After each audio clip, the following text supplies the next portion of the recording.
Welcome back to another episode of Lost Codex Legends. My name is Jesse, and we are finally in 8.3 Visions of N'Zoth. Happy Doomsday for N'Zoth to everyone. I hope everyone is ready for the end of the world, ready for new content, invasions, all sorts of new things, new allied races. And with the theme of Visions of N'Zoth, today we're going to be talking about a particular character who has played a significant role in Azeroth's history, but not so much in the game. And that, of course, is Highkeeper Ra. Highkeeper Ra was one of those mysterious figures introduced in Pandaria that we didn't really know anything about. And then Chronicle comes out, and we found out, oh my god, this guy's involved in a lot of things. And despite then, since then, we haven't really seen him at all in game at all. Until 8.3. Now you may be asking, who is Ra? And a very quick, brief rundown of who this character is. Ra is one of the Titan Keepers, on par with Odin and Loken and Thorum and all the others. He is the Allfather of a particular set of Titan Forge, in the same way that Mimiron is the Allfather of the Mechanomes. Ra is the Allfather of the Tol'vir, the Anubisaths, and most important to his storyline, the Mogu. Ra is one of the only Titan Keepers who is in charge of the southern reaches of the world, including the regions known as Uldum and Ankh-Iraj, as well as he's involved in the Shaman Artifact questline and a whole bunch of other stuff. But we're going to dive into it. We're going to find out who Ra is, why he was created, what his particular goals were, and what he's been doing in World of Warcraft, wherever we see them. So without further ado, let's talk Ra. Now, much like the other Titan Keepers, Ra was created by the Pantheon in order to combat the armies of the Old Gods and the Elemental Lords. Because the Titans' colossal form and cosmic power prevented them from taking direct action on Azeroth, they had to create the Titan Keepers, this race of Titan Forge from the metal and stones of the earth. This allowed them to wage war against the Old Gods and the armies of the elements without actually damaging the sleeping Titan within the planet. And Ra was one of the original Titan Keepers formed during that time. Ra was empowered by the High Father of the Pantheon, Aman'Thul, who actually gave him a weapon as well, a weapon that elemental shamans may recognize, as this was your artifact weapon in Legion. This weapon was actually kind of interesting because it didn't have any prior lore or knowledge before the Legion expansion. And considering Chronicle was relatively fresh, it was a neat tie-in to the new lore involving Chronicle and involving Ra, and definitely one of the most powerful. The legend of how this weapon was created, and this may just be a legend or a story passed on by the Mogu, was that Aman'Thul called upon these celestial beings, likely the Constellar, who plucked a thunderbolt from the sky and warped it and molded it like clay. They wrapped it in stone, and they infused titanic runes of binding on it, thus creating this weapon that could call upon the pure power of thunder, and in which Ra was able to wield this weapon during the battle against the Old Gods. But before Ra and the other Titan Keepers and the armies of the original Titan Forge could even get close to the Old Gods, they needed to get through the armies of the Elemental Lords. Now, the Elemental Lords, who were the original occupants of the planet before the Old Gods arrived, they had been defeated and thus enslaved once the armies of the Black Empire had spread across the planet, weren't exactly willingly fighting for the Old Gods, but they were still a threat that the Keepers needed to get through, and thus the Keepers decided to go for a divide and conquer tactic in which each of them teamed up to take down a different Elemental Lord. Highkeeper Ra, Thorum, and Hodir decided to take on Alakir the Wind Lord, the Lord of all things wind and thunder and lightning. Now, although Highkeeper Ra, Hodir, and Thorum had successfully beaten back and defeated Alakir, and the other keepers had, of course, defeated their own elemental lords that they had taken on, they all realized that they weren't able to kill the elemental lords, and in time they would return. As such, Highkeeper Ra and a Titan Forge sorceress by the name of Helia came up with a plan to banish the Elemental Lords to a sort of different realm of plane of existence on Azeroth. Keeper Ra used his cosmic divine power to create this elemental plane alongside Helia, who used her incredible affiliation with the arcane energies that surrounded Azeroth to create this alternate plane in which they banished these elemental lords. The lock and key to imprison them within this elemental plane was actually the fist weapon and the offhand shield weapon that shamans use. The Highkeeper's Ward became the lock, and the fist weapon sort of became the key, and with that they created and sealed away the elemental plane.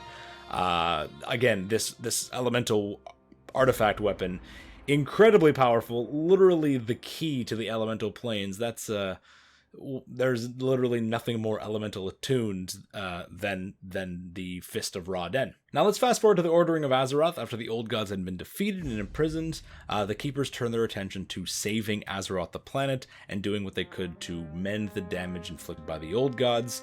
And in order to do this, they needed to install two particular machines, the Forge of Wills and the Forge of Origination. These would help nurture and help grow the spirit and help heal the spirit and the form of Azeroth.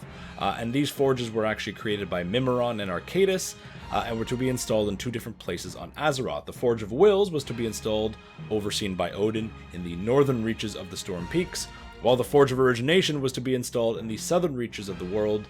After the Forge of Wills was installed and successfully turned on and everything was going well, this forge was actually used to create a new generation of Titan Forge. The original Titan Forge, their numbers were badly decimated during the war in the armies of the Black Empire and the Elemental armies, and thus the Keepers needed to replenish their not only their forces in helping with the Ordering of Azeroth, but also create new races and give them a job to do across the planet. And Ra, before he set off for the southern reaches, created the Tol'vir, created the Mogu, and created the Anubisaths, and set off with the Forge of Origination to install it in the southern reaches of the world. Now, while on their journey south, Ra Den and friends come across a very unfortunate sight, the disembodied heart of Y'Shaarj. I skipped over this bit earlier, but in short, Aman'Thul, during the war against the Black Empire, Aman'Thul had reached down, ripped out Y'Shaarj, who was embedded into the earth like a tick, and popped him. His gross parts flopped all over the planet, including his heart, and Ra Den and friends find it. Now, instead of destroying this horrible mountain of diseased flesh, Ra decides that he's going to imprison it within the Vault of Y'Shaarj, this sort of encased underground sort of safe house in which they could use that safe house to study the heart and study the nature of the void and nature of the old gods, and use it as a learning opportunity. And Ra assigns his Mogu to guard over this vault, which we now know is beneath the Veil of Eternal Blossoms. After building this vault, Ra and his friends continue on where they successfully install the Forge of Origination, and afterwards they build this massive compound known as Uldum surrounding the forge. Now, although the Forge of Origination worked in unison with the Forge of Wills to help nurture and heal the world soul, it also had a dual purpose, much like the Forge of Wills, which is to create Titan Forge. While the Forge of Wills was used to create, the Forge of Origination was used, as the name implies, to re-originate. In the event that the flora and fauna of Azeroth became corrupted, it was basically a reset button in which they would turn the entire planet to glass and reset all life on the planet. This would have been the way that Algalon would have re-originated the planet had we not convinced him otherwise in the Ulduar fight, even though it was a forge much further to the south. And because this is a terrifyingly powerful doomsday weapon, Ra Den ordered his remaining Tol'vir and Anubisaths to guard the complex of Uldum that surrounded the forge forever, while he continued on to build a fortress over the prison of Cthulhu, known as Ankh-Kiraj. He left some more Tol'vir and some more Anubisaths here to guard this as well. After this, once Ankh-Kiraj was built, and once Uldum was built, and the Mogu, the Tol'vir, and the Anubisaths were given their job, Ra basically wandered the southern reaches of the world, observing his Titan Forge from a distance, making sure they were doing their jobs, but pretty much was left in charge to patrol all by himself, which again kind of comes back to why did the Titan Keepers up north not help him? There's like 7 others up there, I'm not counting. There's a whole bunch of them up north, but here's Ra. You know, he's the true hero taking care of the southern lanes when there's no one supporting him, and no wonder everything goes to hell. For a while, the Titans closely watch their creations, the Titan Forge Keepers, and the actions unfold across the Ordering of Azeroth, and eventually, confident that Azeroth was safe into the hands of the servants, they depart, they take off. Now, on the day that the Pantheon leave, Ra and his Mogu climbed colossal mountains to see them off, to say goodbye, wave goodbye, and legend says that the Highkeeper Ra slammed his fist weapon into a shield. It caused the rain to stop, and it caused the clouds to part, while the mountain beneath their feet rose higher and higher. Lightning and fire illuminated the skies, and Ra and his followers could glimpse the Titans one last time. Lastly, the winds howled a sorrowful farewell. This is just, the element of storytelling when it comes to things like this, and basically saying his fist weapon was extremely tied to the elements in every way. But you know, it's a cool little addition that's in the shaman lore book in Legion. Sometime later, Ra decides he's gonna go back home for a bit. He's gonna answer his texts and go to his high school reunion, in which Tyr is empowering the proto drakes. All the Titan Keepers are there except Odin. Odin had told him to take a hike, and probably trying to sell his own pyramid scheme. He's that one guy in your high school who's trying to sell his own pyramid scheme. It wasn't a pyramid scheme. It's an opportunity, Odin said. And so Ra was there, and Ra actually helps empower Nozdormu with the power of Aman'Thul. And this is one of those moments in lore that has always existed before Chronicle. We know that the dragon aspects were given their powers by the Titans, but originally it was the Titans directly who gave the powers to the proto-drakes, or to the dragon aspects rather, and in Chronicle they clarified that to be it was the Titan Keepers channeling the powers of the particular Titan who empowered them into that dragon, and Ra was the one who channeled the power of the High Father specifically into Nozdormu, granting him the power of time. Fast forward to sometime later, eons have now passed, and the Titan Forge are doing their jobs, the fortresses are up and running, life is spreading across the planet, everything is good, the world soul is her heart is beating, everything is going great, and suddenly, with the Titan Keepers are minding their own business, suddenly this influx of power slams into each of them, into Ra, Loken, Thorim, each of them suddenly gets this massive rush of energy as this cosmic power slams into them from outside of Azeroth. This influx of power and the surge of fragmented memories of worlds never seen, lives never lived, flood their memories for a single moment and then fade, leaving them very confused and very, taken back, very, very spent of their energy. What just happened? And what had happened is the Titan Keepers, the Pantheon rather, the Titans had just been destroyed, killed by Sargeras, by their former brethren. In a final act, Norgannon had weaved this complex spell to save the last fragmented pieces of their memories and sent it hurtling across the cosmos, and those pieces, or at least parts of those pieces, slammed into the Titan Keepers, but didn't really give them any context, didn't explain what happened. Suddenly just this massive rush of energy hit them all, and left each of them kind of reeling. Each left of them was kind of in their own state of shock. And of course, following this period, this is where everything goes to hell, with Loken and all that, but specifically, Ra is sitting there still reeling from this surge of energy, and he realizes that their masters, their creators, are dead.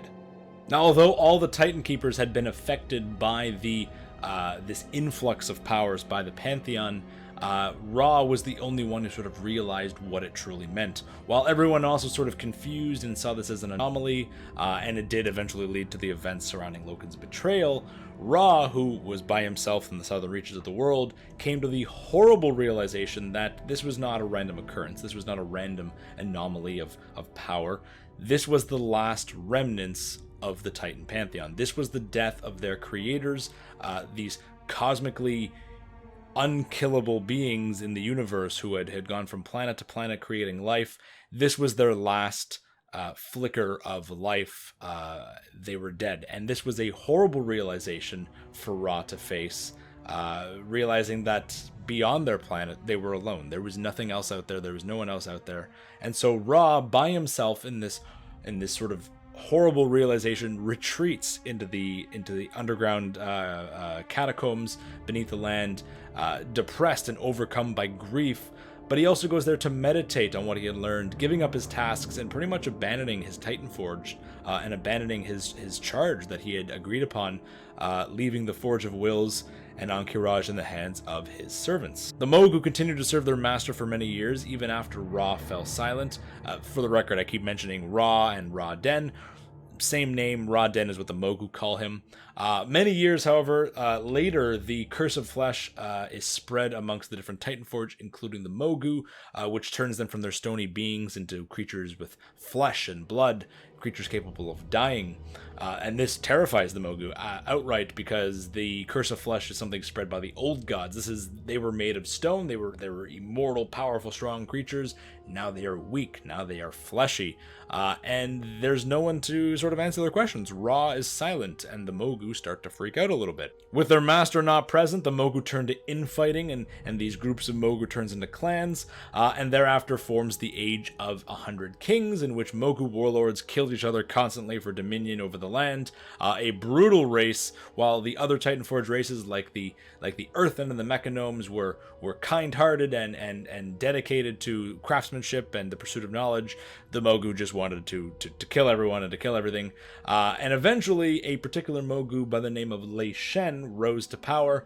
Lei Shen announced his intent to awaken the gods, and only his most loyal of followers would follow him into the heart of the Thundering Mountain, where Ra resided. When the young warlord found the Titanic Watcher, who stood guard over a powerful device that he had created called the Engine of Nalak Shah, he found Ra meditating. He found Ra sad. He found Ra in this sort of state of being that wasn't really becoming of a god. They had worshipped this creature named Ra for so long, and here he was sad, and Lei Shen couldn't understand why. Ra showed no reaction upon seeing Lei Shen, even as the Mogu began asking him questions about the Mogu's purpose. Their keeper was despondent to the point of silence. Weeks passed, and still Ra said nothing to Lei Shen. He was not giving him the answers he wanted, and Lei Shen grew more and more frustrated. When Lei Shen realized that Ra wasn't contemplating some divine plan, some grand scheme of the Titans, he lashed out in anger and accused Ra of simply abandoning the Titans' vision, abandoning the Titans' plan. These harsh words finally brought Ra back to his senses somewhat, and he brought the Mogu to the place where he had stored the lingering soul of Aman'Thul. When the remnant of Aman'Thul had slammed into him, Ra, in his horrible realization, had extracted that power from him and very carefully stored it in a special place. And here he brought Lei Shen to observe this and basically say, the Pantheon's dead, dude. Like, I didn't give up. They're dead. We've got nothing. We have no purpose. Our masters are dead. There is nothing beyond this planet. Now, upon learning this revelation that the Pantheon was in fact dead and not simply gone, Lei Shen wasn't actually overcome with grief as Ra had been, but rather overcome with this drive. If the Pantheon was dead and Ra wasn't going to do their work, that meant that the Mogu, and specifically Lei Shen, would have to do the Titans' work for them. Without warning, Lei Shen struck out at Ra Den and took his powers. He imprisoned him in these great chains and bound him, and not only took his powers as a Titan Keeper, but also took the powers of Aman'Thul, took the powers of the High Father, that small little essence that Ra had extracted. Lei Shen took that for himself.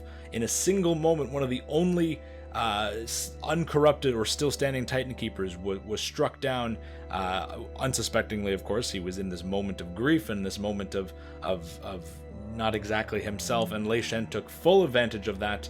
After this, Lei Shen dubs himself the Thunder King and imprisons Ra Den beneath his seat of power, the Throne of Thunder, just off the coast of Pandaria. A lot of people have wondered how Lei Shen, how the Thunder King could be that powerful of a threat. Especially during the Mist time. We heard this legends of a Thunder King, but we didn't really know much about him. And now that we know he had been infused with the power of Aman'Thul, now that we know at one point in time he had been infused with the powers of Keeper Ra, it makes sense. And Lei Shen is one of, once you read Chronicle and get his full story, Lei Shen is one of the coolest villains ever seen on Azeroth, and definitely one of the most powerful, definitely more powerful than someone like the Lich King, definitely more powerful than some of the greatest villains we've ever seen, simply because of how much power really resides within him from Keeper Ra and Aman'Thul. Now, sometime after Lei Shen rises to power, he's eventually killed by the Forge of Origination, killed the first time, rather. No one bothered to tell Ra or to really return to the Throne of Thunder. At least I don't imagine so. I imagine that his seat of power was pretty much abandoned, aside from giant spiders and horrifying, scary snails. And of course, Ra just kept underneath the Throne of Thunder, chained up for thousands of years. No big deal. That's probably not very good on the mental status there. But for the longest time, there's sort of an assumption or a theory that a lot of the flesh crafting that happened in the Throne of Thunder was done with the flesh of Ra. The wounds on Ra's body sort of resemble the same color as the strange metallic liquid seen in Primordius's room and the Dark Animus's room. There's a reference to a mysterious source of power that says, to this day the ornate construct observes its duty, empowered by the mysterious substance at the heart of all Mogu flesh-shaping experiments. And because they're sort of that similar color scheme, it's quite possible that they were literally using Ra's flesh or Ra's blood to create these golems, to create this sort of really weird, twisted flesh crafting experiments. We do know, or maybe not exactly confirmed, but the Divine Bell is cast from the Maker's flesh, so it's quite likely that some of the wounds on Ra's body were used to rip away chunks of flesh to create the Divine Bell, the terrifying Mogu weapon. And so basically, Ra doesn't have a good time. Ra is chained up in Lei Shen's basement for the longest time. Even after he's killed, no one bothers to go free him until we show up after we kill Lei Shen for the second time, in which he's rightfully pissed. He's rightfully not happy to see anyone at this point. Broken by a millennia of imprisonment and torture, Ra has come to the conclusion that Azeroth is twisted beyond redemption and that the only solution was destruction. He was, however, stopped by us, of course, but had he not been stopped, had he successfully killed us, he probably would have just beelined for the Forge of Origination and just hit that reset button and it would have been dead. So congratulations, Raiders in Mists, you saved the world again. While he did not believe that mortals could stop the approaching all-consuming darkness, he believed that they had earned the right to try. Very much like Algalon, there was this sort of sense of duty to restore order on the planet, and which means killing everything on the planet in a single reset button. But we kick his teeth in and convince him through the power of friendships and swords to the face that no, we deserve a chance, and he says, all right, fine.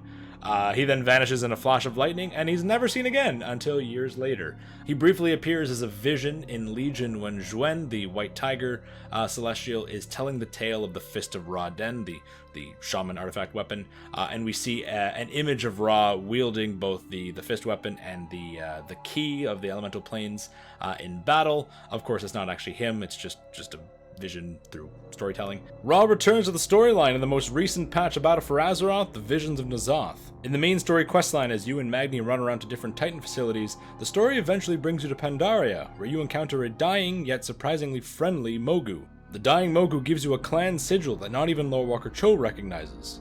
After some research, Cho realizes that the clan sigil belongs to an ancient Mogu clan called the Rajani. We learn that the original Mogu who answered to Ra Den directly were called the Rajani, and it seems that their ranks have been resurrected, or perhaps they've been in hiding. After tracking the Rajani clan down to the southwestern region of the Vale of Eternal Blossoms, we encounter Stormspeaker Kian, who doesn't exactly welcome outsiders, but allows us to enter when he realizes that Magni is the speaker for Azeroth. He brings us to Ra Den, who's been sort of just casually hanging out in the Silent Sanctuary, just moping in his chair. As we approach Ra Den and his throne, we learn that he is stricken with sorrow and speaking of an all-consuming darkness that approaches, very much the same thing that he said when we set him free back in the Throne of Thunder, and his own Mogu can't seem to talk him out of it. He's a very, very sad boy. Upon showing Ra Den that we are capable of pushing back the Black Empire and N'Zoth's minions, he notes that the scales will eventually be tipped against Azeroth. He mentions the Burning Legion, he mentions the Void, he mentions the Old God, but he also adds that he's been wrong before, which is also a reference to his defeat dialogue in the Throne of Thunder. Although he's not fully convinced, he does allow you to continue your quest, and helps you get to the engine of Nalak Shah a little easier without sending you all the way to the Mogushan Vaults. Turns out all the Titan facilities on Pandaria are connected, and Mogushan Vaults happens to be connected to Mogushan Palace. Who knew? At the engine, Magni learns that the Mogu have found ways to focus the Forge's power, allowing N'Zoth to be targeted without global destruction from the Forge of Origination. Ra Den is renewed with hope and brings the player to the Heart Chamber. As he enters the chamber, he notes that this was definitely built by Arcadis, it looks like his work, but finds it odd that he wasn't aware of its existence. This is actually really interesting because Ra was one of the original keepers. He was on par with Odin, Thorum, Mimiron, and Arcadis. And something like this would have been something all the Titan Keepers would have been aware of, and yet he had no idea. So interesting that Arcadis built this and told no one else. Later on in the questline, a comment is made from Ra Den about how impressed he is with Mother's work, and, well, some amusing dialogue happens. Mother, you reconfigured the engine of Nalak Shah to power the Forge of Origination. Affirmative. Incredible. The level of expertise that would require. You are most impressive. Initiating commendation reception protocol. Thank you. I would appreciate the opportunity to converse with you further on the matter. Scheduling conversation for next available cycle. Please stand by. Oh, yes, of course. When N'Zoth and his minions attack the Heart Room, Ra Den sacrifices himself to save the chamber. There is always a way. Save our world, champion, no matter the cost.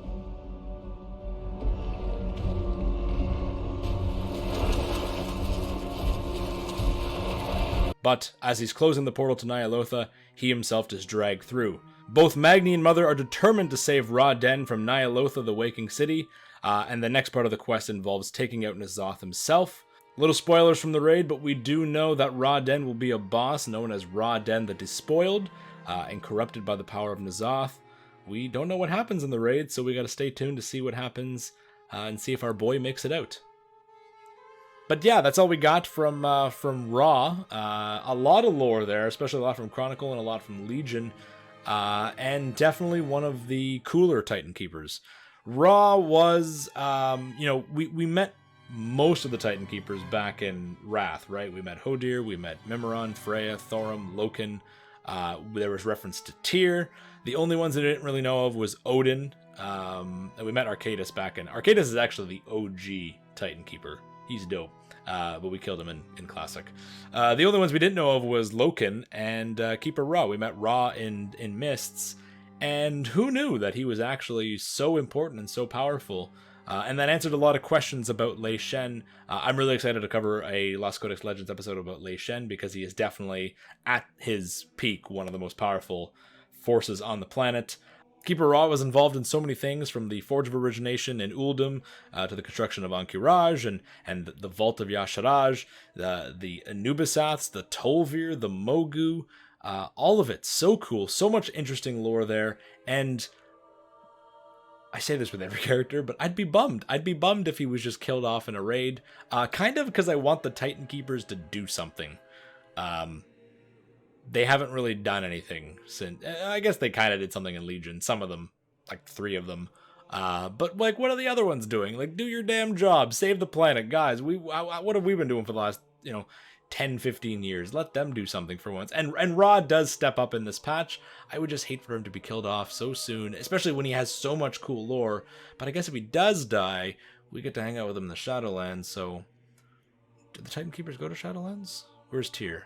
We need Tyr and Ra. Tyr and Ra are definitely the coolest keepers. They're the bros, and we're going to see them in the Shadowlands. I have no idea. I hope so. And that's all I got for Lost Codex Legends Ra Den, High Keeper Ra, just Ra, whatever you want to call him. He doesn't mind. He's a cool guy. A lot of cool story here, and I'm eager to see him back in the spotlight in 8.3, even if it's only for a little while. But that's all we got. So everyone who's playing 8.3, go enjoy the patch. Enjoy the story, enjoy all the new mounts, all the gear farming, all the new events going on.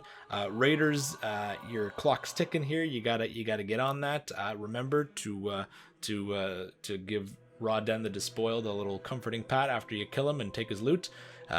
Maybe he survives. I have no idea. And have fun in 8.3. This is the final patch of Battle for Azeroth, according to an interview that went out today. No 8.3.5. I'm not going to talk about that right now, but that's interesting, but I'm not going to talk about it. So what's coming next? There's so much to come. And we'll see you guys in the next episode of Lost Codex Legends. Do I know who it is? I do know who it is. The script is already, so I'm not telling you. But you're going to have... Can I give a hint? No. I could, but I'm not going to. I'm going to be a tease. Just because. Enjoy 8.3, enjoy your Volperas and Mechanomes, and we'll see you later on this week for the next episode of Lost Codex Legends. Until then.